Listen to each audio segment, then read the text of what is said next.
Если бы я знала это раньше, то я не потратила бы такое количество денег, не посетила бы столько мастер-классов, не набила бы столько шишек и, не знаю, сэкономила бы время, нервы и деньги. И сегодня я поделюсь с вами своими ошибками. Я надеюсь, что вам поможет это в экономии времени, денег, нервов, и у вас не появятся седые волосы.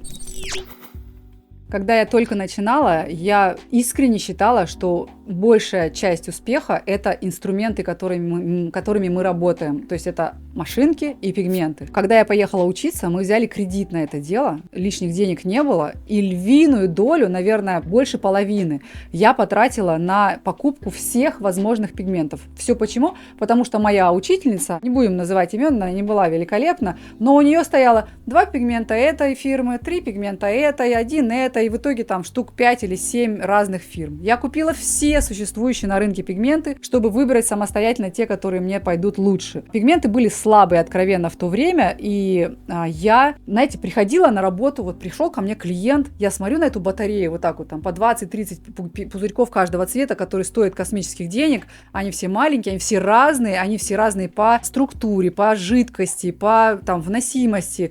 И я думаю, какой сегодня выбрать? И какой цвет выбрать этому клиенту, когда у тебя 3 десятка коричневых цветов, там 58 цветов для губ, и ты начинаешь их бездумно мешать. Тебе жалко, что этот уже засыхает, его надо бы тоже использовать. Короче, это создает такую большую кашу в голове. Во-первых, ты не понимаешь, почему ты достиг вот этого результата. Какой из пигментов, которые ты смешал между собой, как дебил, просто разные марки, дал этот результат, или дал плохой, или хороший. Затем ты начинаешь мучиться, что столько денег сохнет зря. Значит, нужно их там использовать, даже если этот цвет не особо подходит. Многие, как я, вот нищеброды в самом начале, наверняка так делают. Вот там еще чуть-чуть осталось, сейчас в него долью, водой размешаю и как бы поработаем, потому что денег же стоит это добро. А сохнут они достаточно быстро. Самое стрёмное – это то, что я по-настоящему так и не поняла, что вот ко мне, например, приходили какие-то странные цвета со временем, и я не могла сказать, что повлияло на вот этот результат.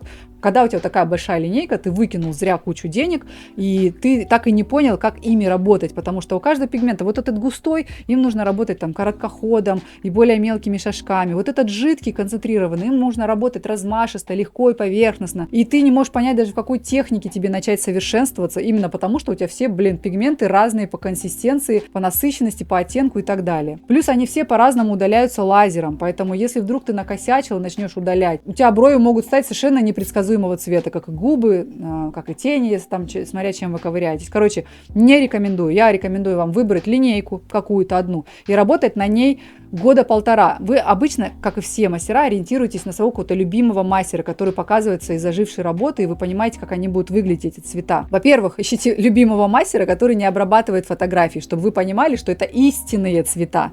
Когда вы нашли этого мастера и купили линейку пигментов, на которой он работает, вы должны понимать, что у вас какое-то время не будет получаться.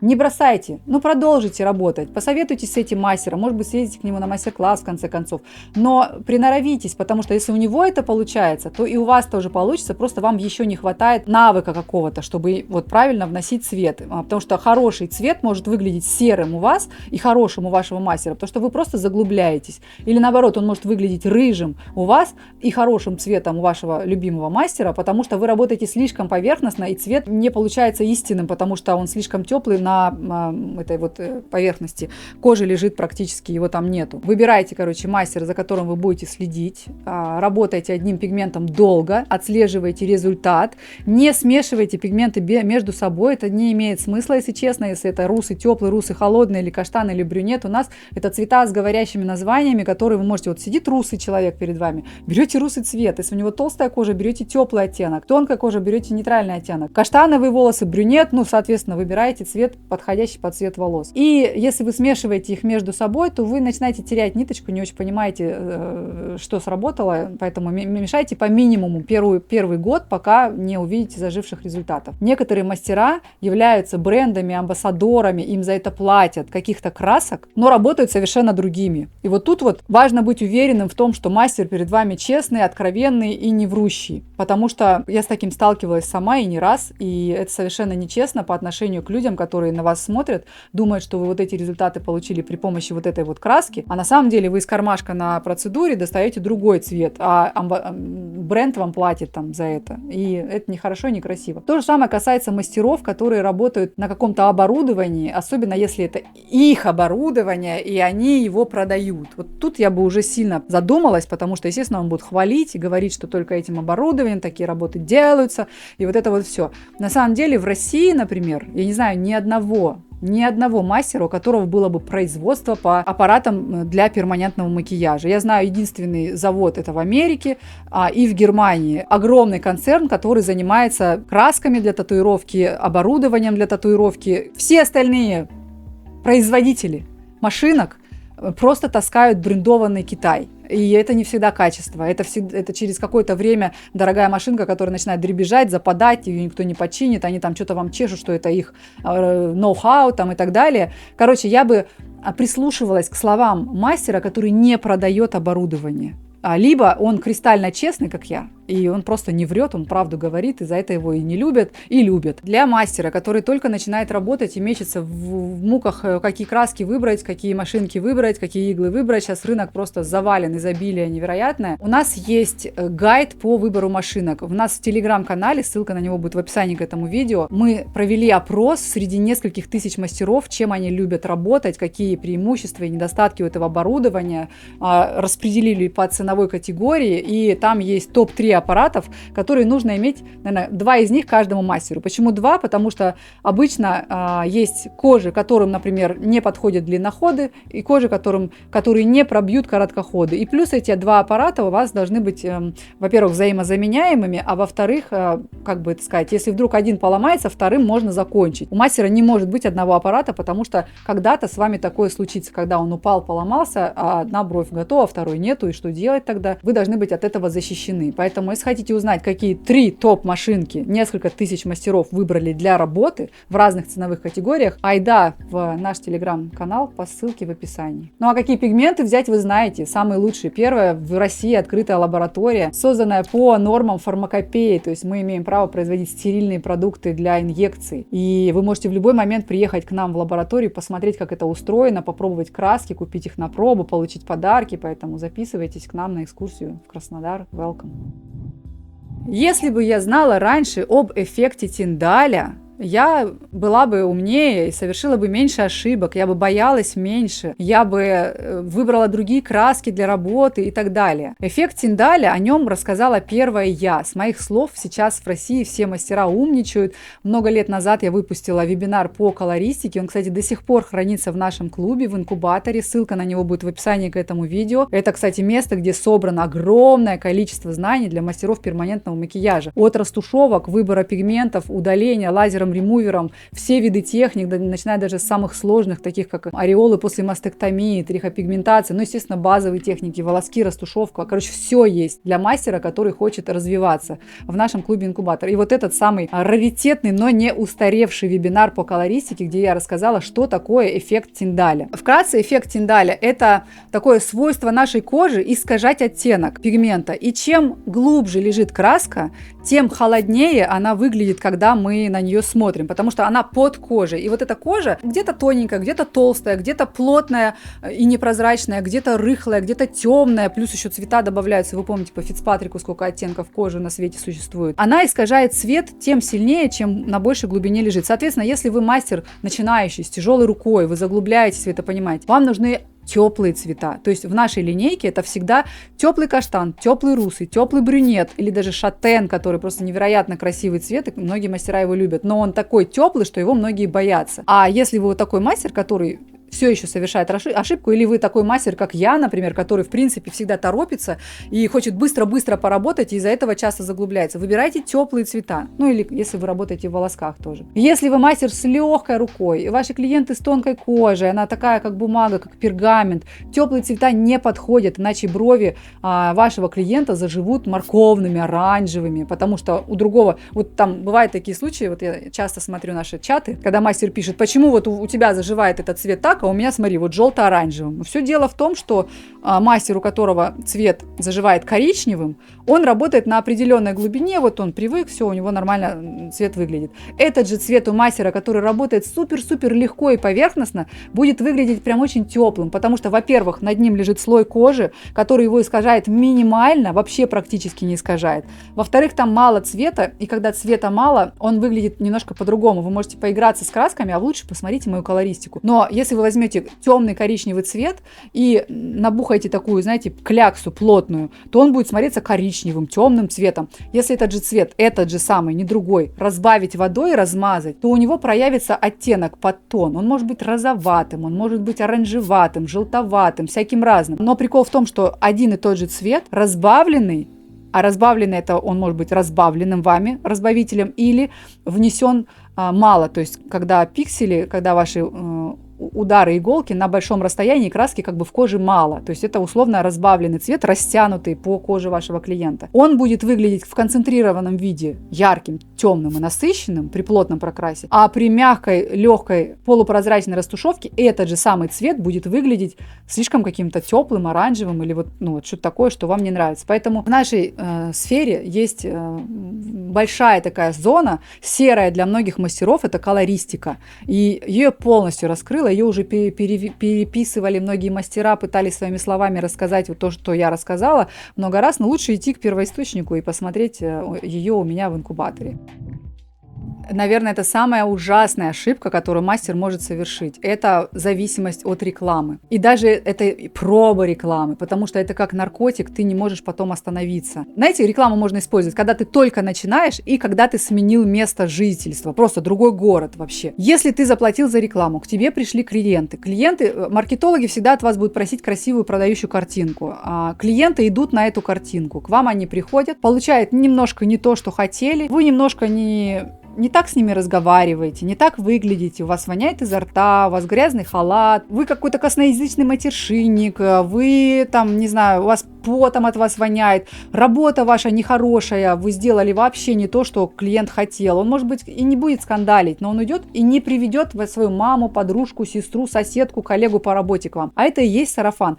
И если вы вот эти все проблемы не пофиксите, то вы будете всегда поливать рекламой, к вам будут приходить клиенты, вы будете думать, что вы неплохой мастер, вы достойны больших денег, потому что вы уже так много лет работаете, у вас вон сколько клиентов. А то, что они к вам не возвращаются, говорит о том, что вы не такой уж и хороший мастер. Что-то не так с вашим кабинетом, что-то не так с вашими зажившими работами, с вашим общением. И вот эти все по списку пункты, которые можно исправить, можно было бы, если бы вы не получали клиентов через рекламу. А раз они к вам идут, вы не паритесь, вы не исправляетесь, вы не улучшаете свою технику, не работаете после работы, чтобы стать еще лучше. Ну, понимаете, да, о чем я говорю? Расскажу пример из моего личного опыта. В нашей студии в Краснодаре работало на пике 14 или 15 мастеров. Они все были разной степени хорошести, потому что были новички, были середнячки, которые просто как бы не способны стать великолепными, и были хорошие мастера. И вот среди этих хороших мастеров был мастер, который, не отличаясь качеством работ, вообще не мог создать себе сарафан. Я не могла понять, почему. Потому что фотографии хорошие, клиенты вроде бы довольны, но ее не рекомендовали. И на нее, как бы, чтобы ее загрузить клиентами, требовалось больше усилий. То есть мы тратили больше денег на вот то самое, о чем я вам говорила, на рекламу. Потому что у нас был период, когда мы совершали эту ошибку и думали, что это правильно поливать рекламой. Наши мастера просто не напрягались особо. Они думали, что они такие великолепные, что на них идет вот этот поток просто потому, что они существуют. На самом деле мы тратили огромные деньги на привлечение клиентов. И вот этот мастер требовал больших усилий. Пока я не решила с ней побыть во время ее процедуры. Я подумала, я посмотрю, как она работает, я посмотрю, как она общается, я посмотрю, и где у нее дыры, потому что мы это постоянно делали, чтобы улучшить скиллы наших мастеров.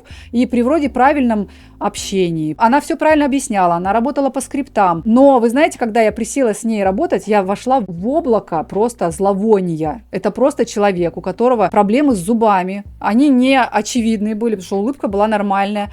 Но у нее был жуткий запах изо рта, вот просто какой-то тухлятины, просто невозможно. Я поняла, что я не могу наклоняться, чтобы с ней вместе там смотреть, что она делает, а клиент в этот момент лежит и дышит этим, или он просто погибает, вздыхает и думает, даже я никогда в жизни к ней больше не приду, и как бы посоветовать такого мастера тоже не могут. Я насыпала ей тик-така, помню, потому что у нас в студиях была такая вазочка с тик-таком. Когда особенно на губах мастера работали, у нас просто мастер эту вазочку приносил, говорил, возьмите. Никто не отказывался. Если ты скажешь, а хочешь тик-так, у тебя изо рта воняет, это обидно. А когда ты поднес и сказал, возьмите, они берут эту конфетку в рот кладут, и все. И как бы даже им комфортнее самим становится. Потому что у нас так или иначе у всех иногда воняет изо рта, потому что там долго не ел что-то или что-то поел не то. А у этого конкретного мастера были проблемы с зубами, которые потом там решились чисткой. И вторая ее была ошибка, это то, что она, проговорив все скрипты, начинала ныть. Просто вот она сидит и ноет, у нее что-то, там плохо, и спина болит. Ну, какая-то негативщица, вроде с юмором, но вот это нытье меня задолбало вообще, в принципе, во время процедуры еще. И я думаю, как ее передавать по сарафану клиентам, если с таким же качеством работ в этой же студии, работающей теми же материалами, при том же контролем качества и так далее, есть мастера, у которых изо рта не воняет, и они веселые и доброжелательны. Ну вот, и как бы мы выяснили эту проблему, ее перенастроили, и у нее стало потом попроще. Но вы можете это не оцифровывать, потому что я влезла, я наглая, я владелица, я заинтересована кровно в том, чтобы мои мастера делали качественную процедуру и были вообще прекрасными ангелочками. Я ей сказала, у тебя воняет изо рта, реши свою проблему. Ты не будешь допущена просто к клиентам, пока ты эту проблему не решишь. Потому что бывает даже, что жвачки не спасают. Как вы сами вот к этой ситуации конкретно относитесь? Вы настолько, наглый или не наглый, или честный, открытый человек, который может сказать, слушай, у тебя изо рта воняет так, что сейчас сдохну просто, да, иди съешь жвачку какую-нибудь. Или вы будете терпеть и молчать. Вот как вы себя поведете? Потому что я говорю, у меня был период, когда я стеснялась это. Я помню, как я стригла челку, и мастер со мной работала руками, которыми она только что курила. И мне было омерзительно, потому что я тоже когда-то курила, бросила, и мне было очень неприятно. Все мы знаем, как запах сигарет неприятен, когда ты сам не куришь. И я помню, я сидела, терпела, страдала и не сказала ей об этом. Я больше туда не пришла. Но в какой-то момент я решила, что надо всем говорить. А вы, как я, ближе ко мне, вы скажете, или вы будете терпеть и просто больше не придете? Напишите в комментариях, посмотрим, сколько нас таких, как я. Еще одна кошмарная ошибка – это не вести соцсети. Или вести соцсети так же, как все. То есть вот эта расчлененка, какие-то работы, чуть-чуть там вот бровей, чуть-чуть губ и все. Соцсети, знаете, как покупают у людей. И вы должны раскрыться перед своим клиентом, а клиент ваш может быть потенциально студентом вашим, если вы обучающий мастер, или вашим клиентом, который к вам придет на процедуру. Вы должны показать себя со всех сторон, какой вы человек в жизни, как вы будете говорить, как вы будете общаться, чего от вас в принципе ждать, как вы решаете негативы, это очень важно для клиентов, потому что они всегда боятся, а что если я буду недоволен? Как решит мастер эту проблему? И у нас в сети студий, например, мы совершили такую ошибку и несколько лет работали с недовольными клиентами вот таким образом. Мы им просто возвращали деньги. И когда я пошла к своему косметологу, которого я долго и трепетно искала и перебирала, я прям, не знаю, к 10 или к 12 косметологам сходила, с ними пообщалась, посмотрела, как они работают и вот это вот все. Я пыталась понять, а что будет, если мое лицо перекосит? Или у меня какое-нибудь западение образуется из-за какой-нибудь инъекции или еще что-нибудь. Короче, если я буду недовольна, что будет делать этот конкретный мастер? Насколько он глубок, как он решит мою проблему? И я боялась, я поняла, я Диме рассказывала, мужу своему об этом, я боялась, что, а вдруг испортят? Я же вот сейчас какая-то собой недовольная, я иду к человеку, который меня улучшит. А вдруг он хуже сделает, потому что я-то слышала, что бывает и так, и так, и так, и это сложно исправляется. Что он сделает? То есть какие он гарантии принесет? И вот это все нужно открыть. Нужно стать максимально таким зеркалом, не знаю, книгой открытой для вашего потенциального клиента, где он узнает, как вы говорите, что вы говорите, какие гарантии вы несете, какой у вас юмор, какая вы там грубая, не грубая, потому что он будет уже готов к тому, какая вы, потому что я уже много лет открыта полностью, все знают, что я могу матюкнуться, что я абсолютно кристально честная, что я скажу как есть, и они идут ко мне вот с этим запросом, как раз и понимая, что вот так и будет у меня. А есть мастера, которые, вот они такие нежные, такие вот благовоспитанные, там будет криво, некрасиво, какая-то херня, они будут тебя хвалить, все равно говорить, что все хорошо. А может, вам так и надо? У меня бы вы бились в истерике на обучение, а у этого мастера вы воспарите и будете вдохновлены там этим обучением. Поэтому на этапе начала вашей работы ведите соцсети и делайте их своим, не знаю, дневником для ваших клиентов. То есть показывайте частички своего быта, своего отношения там, не знаю, с клиентами. Короче, все, что вы можете, все, на что вы способны, потому что не все способны быть прям максимально открытыми и все свои там проблемы и кишки вываливать. Но не уподобляйтесь мастерам, которые только немножко расчлененки, боятся, что вот у них неправильное лицо, они неправильно говорят, у них нехорошая дикция, у них волосы редкие, там еще что-нибудь, и из-за этого они себя не снимают. Вас клиент все равно увидит. Он увидит ваши редкие волосы, плохие зубы, плохую дикцию или хорошую дикцию, да, какие-то ваши вот эти вот недостатки, он их увидит, и он будет ими неприятно поражен. А так он придет к вам уже готовый к тому, какой вы есть. То есть он будет это уже принял, и он просто к вам идет за мастерством. Его ожидания не завышены, и он не расстроится после процедуры. Поэтому ведите соцсети, будьте ближе к тем, кто к вам приедет на процедуру или на обучение. Это по модели 100 баллов вам только поможет, а не разочарует ваших клиентов, которые идут на какую-то ванильную картинку в Инстаграм. У меня есть пример. В этом городе, в котором я живу, есть мастер. Хороший мастер, и я даже захотела ее видеть нашим амбассадором, но я не хотела с ней знакомиться, хотя я знала, что она здесь живет, потому что ее картинка в Инстаграм показала мне, что мы вообще не сойдемся. То есть там такая вот строгая, такая красивая, все такое вылизанное, все такое идеальное. А я какую-то вечно я понимаю, что если я приду, мне будет некомфортно, ей будет некомфортно. Я даже решила, что не буду и знакомиться. И волей случая, через других там каких-то людей мы все-таки познакомились. И это оказалось прекрасный, открытый человек и очень близкий мне по духу. А ее картинка в Инстаграм, где она не удосужилась не провести ни одного прямого эфира, показать себя в работе, рассказать что-то там о себе, вот как-то вот проявиться, она создала такой образ какой-то неприступной снежной королевы, с которой я даже побоялась идти знакомиться. Хотя она оказалась совершенно другим прекрасным человеком, с которым я собираюсь вообще дружить теперь. И также вы можете отталкивать, отпугивать своих клиентов каким-то вот этим образом. Потому что все любят сделать какую-то фотосессию, там, а еще какой-нибудь полустриптизный вот этот набор, когда сиськи наружу, или там вот что-то такое, что какую-то категорию клиентов отпугивает, отталкивает, а на самом деле вы другой человек. Поэтому я считаю, что нужно быть максимально открытым, максимально самим собой, чтобы не было мучительно больно потом слышать от клиентов какие-то вот такие негативные отзывы. И самое тоже, наверное, важное, у меня все самые важные получились ошибка, это просто верить на слово. Все мои годы работы я проходила периоды дикой неуверенности в себе, потому что то, что я делала, вообще не перекликалось с тем, что я вижу в соцсетях у мастеров, на которых я равняюсь. Это было так прекрасно, а это так ужасно, что я находилась в депрессухе постоянно из-за этого. Посетив много мастер-классов, увидев огромное количество знаменитых мастеров в работе, я поняла, что все врут. И верить им, верить соцсетям нельзя. Поэтому я призываю не обрабатывать фотографии, не врать клиентам. Но это сложно. Все равно все как-то вот что-то такое делают. Но что я только не видела. Я, например, видела прекрасные губы. Оказывалось, что туда ватку запихивали, потому что одну сторону раздуло так безобразно, а вторая просевшая, не опухшая. Под нее ватку запихивают, чтобы стало поровнее. Это было до того, как появились вот эти все программы, где вообще можно просто 3 кликами сделать идеальную форму. И поэтому отеки бывают у всех, заглубления бывают у всех, некрасивые формы, какие-то неудачные формы бывают у всех, синяки бывают у всех, краснота кожи бывает у всех. А Инстаграм говорит, что вокруг какие-то супермастера, великолепные, красивые, худые, с идеальной кожей, с идеальными белыми зубами и идеальными работами, с вот такими сиськами на показ. И ты такой: у меня сисек нету, кожа плохая, работы мои какие-то стрёмные, и ты впадаешь в депрессуху. Не верьте. В Инстаграме 99% брехни. Ну и в Ютубе, вообще в соцсетях, во всех. Потому что только приехав к человеку на личный мастер-класс, ты поймешь, что, ой, надо же, именно сегодня что-то пошло не так. Вот что-то не ложится, вот что-то криво, вот что-то косо. Вот всегда хорошо, а именно сегодня какая-то херня получилась. Закон подлости. И когда у меня раз за разом это случалось